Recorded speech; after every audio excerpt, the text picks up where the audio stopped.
Je bénirai l'Éternel en tout temps. Ses louanges seront toujours dans ma bouche. Oh, j'aime qu'on ait un problème. Et puis qu'elle est content comme ça. Ah, m'pas caché, Dieu. Depuis que commence à lire Bible chaque jour, je senti charge problème moi yo sorti sous dôme. Oh, si c'est comme ça, moi pour aller couvrir acheter un Bible. Dégagez au marché. Mais en attendant, ou qu'attendez radio télévision d'espoir? Radio Vision d'Espoir. Oh, moi t'attendais une annonce comme ça, oui. Mais qui ça a te dit? Lecture de la Bible en un an. Une émission qui vous accompagne à la découverte des trésors cachés de la parole de Dieu sur Radio Télévision d'Espoir.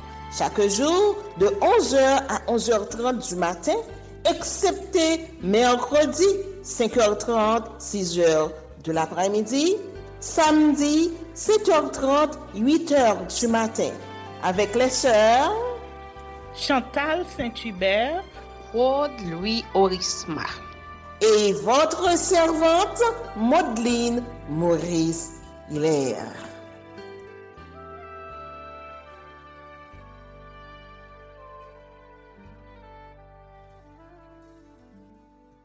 Saint-Esprit de Dieu, fais-nous la grâce de jouir de ta présence durant cette lecture qui enseigne, convainc, corrige, instruit et qui sauve. Au nom de Jésus. Amen. 1 Chronique, chapitre 15. L'arche transportée à Jérusalem. Organisation du service divin. Cantique.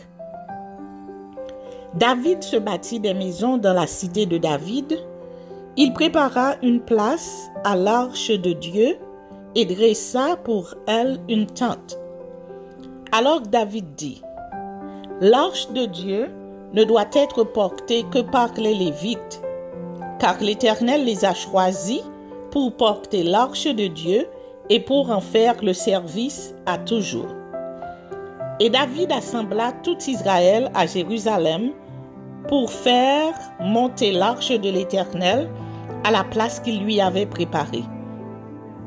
David assembla les fils d'Aaron et les Lévites, des fils de Kehath, Uriel le chef et ses frères 120, des fils de Merari, Azaja le chef et ses frères 220, des fils de Gershom, Joël le chef et ses frères 130, des fils d'Élisaphan, Shemaéja le chef et ses frères 200, des fils d'Hébron, Éliel le chef et ses frères 80, des fils d'Uziel, Aminadab le chef et ses frères 112.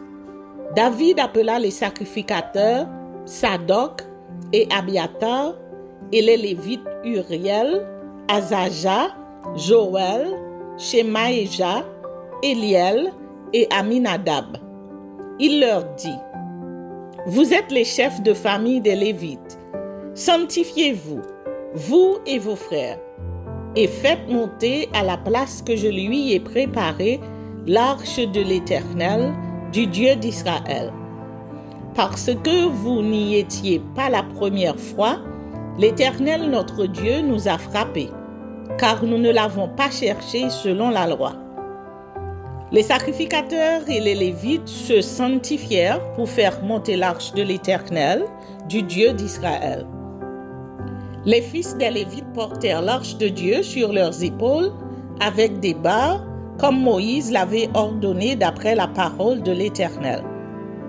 Et voici, dit au chef des Lévites de disposer, et David dit au chef des Lévites de disposer leurs frères, les chantres, avec des instruments de musique, des luttes, des harpes et des cymbales qu'ils devaient faire retentir de son éclatant en signe de réjouissance.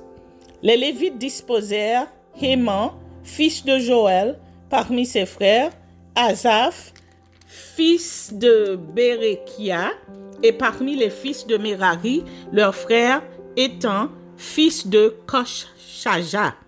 Puis avec eux, leurs frères du second ordre Zacharie, Ben, Jaaziel, Shemiramoth, Jéiel, Uni, Eliab, Benaja, Maaseja, Matithia, Eliphélé, et Mikneja, et Obed-Édom, et Jéiel, les portiers. Les chantres Héman, Asaph et Étan avaient des cymbales d'airain pour les faire retentir. Zacharie, Aziel, Shemiramoth, Jéiel, Uni, Eliab, Maaseja et Benaja avaient des luttes sur Alamoth. Et Matithia, Eliphélé, Mikneja, Obed-Édom, Jéiel et Azazia avaient des harpes à 8 cordes pour conduire le chant. Kenania, chef de musique parmi les Lévites, dirigeait la musique car il était habile. Bérékia et Elkana étaient portiers de l'arche. Shebania, Josaphat, Néthaniel, Anasaï, Zacharie, Benaja et Eliezer, les sacrificateurs, sonnaient des trompettes devant l'arche de Dieu. Obed-Édom et Jéshija étaient portiers de l'arche. David, les anciens d'Israël et les chefs de milliers se mirent en route pour faire monter l'arche de l'alliance de l'Éternel depuis la maison d'Obed-Édom au milieu des réjouissances. Ce fut avec l'assistance de Dieu que les Lévites portèrent l'arche de l'alliance de l'Éternel et l'on sanctifia et l'on sacrifia 7 taureaux et 7 béliers. David était revêtu d'un manteau de byssus. Il en était de même de tous les Lévites qui portaient l'arche, des chantres et de Kenania, chef de musique parmi les chantres, et David avait sur lui un éphod de lin. Tout Israël fit monter l'arche de l'alliance de l'Éternel avec des cris de joie, au son des clairons, des trompettes et des cymbales, et en faisant retentir les luttes et les harpes. Comme l'arche de l'alliance de l'Éternel entrait dans la cité de David, Michal, fille de Saül, regardait par la fenêtre et voyant le roi David sauter et danser, elle le méprisa dans son cœur.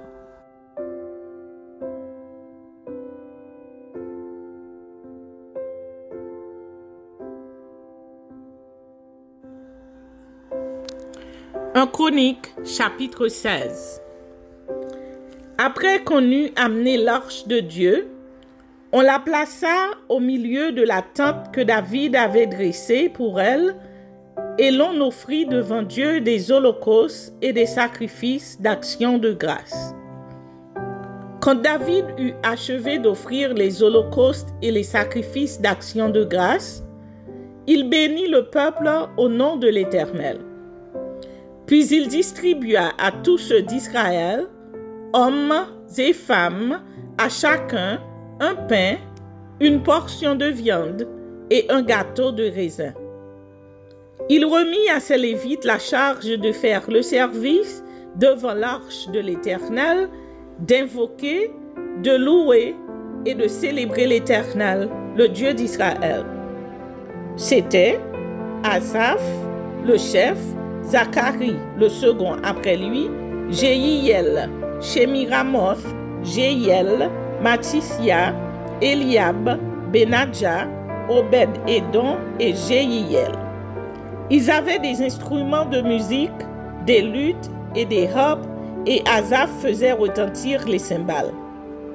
Les sacrificateurs Benadja et Jacaziel sonnaient continuellement des trompettes devant l'arche de l'alliance de Dieu. Ce fut en ce jour que David chargea pour la première fois Asaph et ses frères de célébrer les louanges de l'Éternel. Louez l'Éternel, invoquez son nom, faites connaître parmi les peuples ses hauts faits.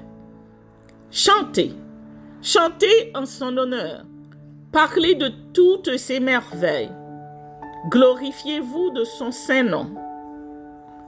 Que le cœur de ceux qui cherchent l'Éternel se réjouisse. Ayez recours à l'Éternel et à son appui, cherchez continuellement sa face. Souvenez-vous des prodiges qu'il a faits, de ses miracles et des jugements de sa bouche. Race d'Israël, son serviteur, enfant de Jacob, ses élus. L'Éternel est notre Dieu. Ses jugements s'exercent sur toute la terre. Rappelez-vous à toujours son alliance, ses promesses pour 1000 générations. L'alliance qu'il a traitée avec Abraham et le serment qu'il a fait à Isaac. Il l'a érigé pour Jacob en loi, pour Israël en alliance éternelle, disant: je te donnerai le pays de Canaan, comme l'héritage qui vous est échu. Ils étaient alors peu nombreux, très peu nombreux, et étrangers dans le pays. Et ils allaient d'une nation à l'autre, et d'un royaume vers un autre peuple, mais il ne permit à personne de les opprimer. Et il châtia des rois à cause d'eux. Ne touchez pas à mes oins, et ne faites pas de mal à mes prophètes. Chantez à l'Éternel, vous tous habitants de la terre. Annoncez de jour en jour son salut. Racontez parmi les nations sa gloire, parmi tous les peuples ses merveilles. Car l'Éternel est grand et très digne de louange. Il est redoutable par-dessus tous les dieux. Car tous les dieux des peuples sont des idoles, et l'Éternel a fait les cieux. La majesté et la splendeur sont devant sa face. La force et la joie sont dans sa demeure. Famille des peuples, rendez à l'Éternel gloire et honneur. Rendez à l'Éternel gloire pour son nom. Apportez des offrandes et venez en sa présence. Prosternez-vous devant l'Éternel avec des saints ornements. Tremblez devant lui, vous tous habitants de la terre. Le monde est affermi, il ne chancelle point. Que les cieux se réjouissent et que la terre soit dans l'allégresse. Que l'on dise parmi les nations, l'Éternel règne. Que la mer retentisse avec tout ce qu'elle contient. Que la campagne s'égaie avec tout ce qu'elle renferme. Que les arbres des forêts poussent des cris de joie devant l'Éternel, car il vient pour juger la terre. Louez l'Éternel, car il est bon, car sa miséricorde dure à toujours. Dites: sauve-nous, Dieu de notre salut, rassemble-nous et retire-nous du milieu des nations, afin que nous célébrions ton saint nom et que nous mettions notre gloire à te louer. Béni soit l'Éternel, le Dieu d'Israël, d'éternité en éternité. Et que tout le peuple dise: Amen, louez l'Éternel. David laissa là, devant l'arche de l'alliance de l'Éternel, Asaph et ses frères, afin qu'ils fussent continuellement de service devant l'arche, remplissant leurs tâches jour par jour. Il laissa Obed-Édom et Hosa avec leurs frères, au nombre de 68, Obed-Édom, fils de Jéduthun, et Hosa comme portier. Il établit le sacrificateur Tsadok et les sacrificateurs, ses frères, devant le tabernacle de l'Éternel sur le haut lieu qui était à Gabaon, pour qu'ils offrissent continuellement à l'Éternel des holocaustes, matin et soir, sur l'autel des holocaustes. et qu'ils accomplissent tout ce qui est écrit dans la loi de l'Éternel, imposée par l'Éternel à Israël. Auprès d'eux étaient Héman et Jéduthun et les autres qui avaient été choisis et désignés par leur nom pour louer l'Éternel. Car sa miséricorde dure à toujours. Auprès d'eux étaient Héman et Jéduthun avec des trompettes et des cymbales pour ceux qui les faisaient retentir, et avec des instruments pour les cantiques en l'honneur de Dieu. Les fils de Jéduthun étaient portiers. Tout le peuple s'en alla chacun dans sa maison, et David s'en retourna pour bénir sa maison.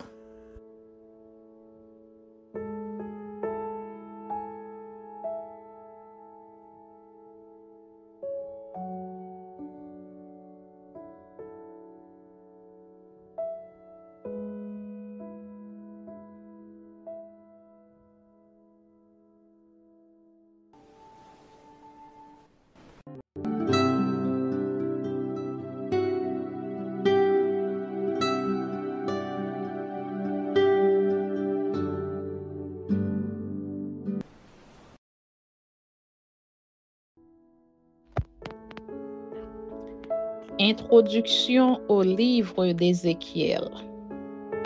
Ce livre s'intitule Ézéchiel, qui contemple Dieu, du nom du prophète de l'exil à Babylone. Ézéchiel, fils du sacrificateur Buzi, est lui-même un sacrificateur devenu prophète.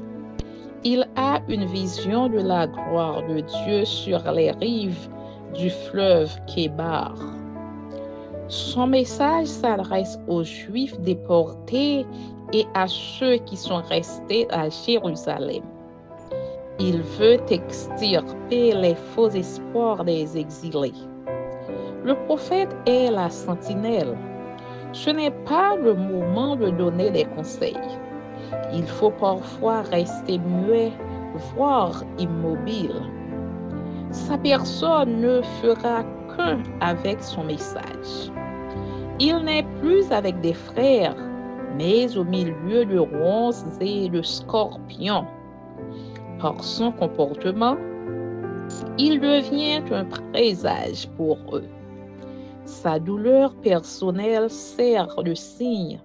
La mort de sa femme devient ainsi l'annonce de la chute de Jérusalem. Il lui faut une ténacité à toute épreuve, un front comme un diamant, plus dur que le roc. Ce livre présente ainsi des paroles de consolation et d'espérance suite à la destruction du temple de Jérusalem vers 587. Les chapitres 1 à 14 recensent les reproches et menaces adressées aux Israélites avant le second siège de Jérusalem. Grâce aux visions, le prophète avait perçu la gloire de Dieu en contraste avec l'impureté de Jérusalem. En effet, cette ville allait être détruite à cause de son idolâtrie et ses crimes. Pour s'être prostituée à la manière de Samarie, Israël allait être châtié. Les chapitres 25 à 32 annoncent que le jugement divin tombera aussi sur les nations étrangères qui ont trompé Israël. Ce sont Ammon, Moab, Édom, la Philistie, Tyr, Sidon, l'Égypte. Le roi de Babylone est présenté comme l'instrument de Dieu à cette fin. Les chapitres 33 à 39 traitent des messages de réconfort pour Israël après la chute de Jérusalem. Ézéchiel, sentinelle, prononça la ruine d'Israël symbolisée par les ossements desséchés dans une vallée. Heureusement, ces ossements allaient reprendre en vie et les ennemis du peuple de Dieu être châtiés. Les chapitres 40 à 48 décrivent le futur temple perçu dans des visions. Ici, le nouveau temple est décrit dans les moindres détails. Les règles rituelles sont fixées et la gloire de Dieu viendra y résider. Chaque fois que Dieu parle, c'est un événement dont le prophète doit rendre compte. Ce sont l'injustice et l'idolâtrie qui amènent le Seigneur à quitter la ville et le temple. Ézéchiel ose dire ce qu'aucun prophète n'a déclaré auparavant. L'histoire d'Israël est impure dès la sortie d'Égypte. L'injustice est inséparable de l'idolâtrie. Jérusalem mérite le nom de ville sanguinaire, nom que Nahum avait donné à Ninive. Elle est le théâtre de la violence. Toutes les élites de la nation, prophètes, sacrificateurs, dirigeants, grands propriétaires, ont failli à leur mission. L'oppression et l'exploitation des plus faibles sont partout. Ainsi, Ézéchiel est contraint de dire que sans Dieu, Israël n'est pas viable et n'a plus de raison d'être. Le livre d'Ézéchiel met en évidence certaines vérités essentielles dans la relation de l'humanité avec l'Éternel.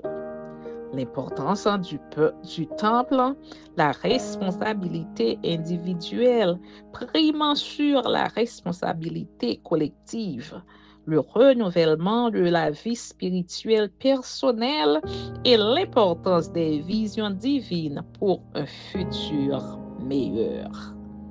Amen.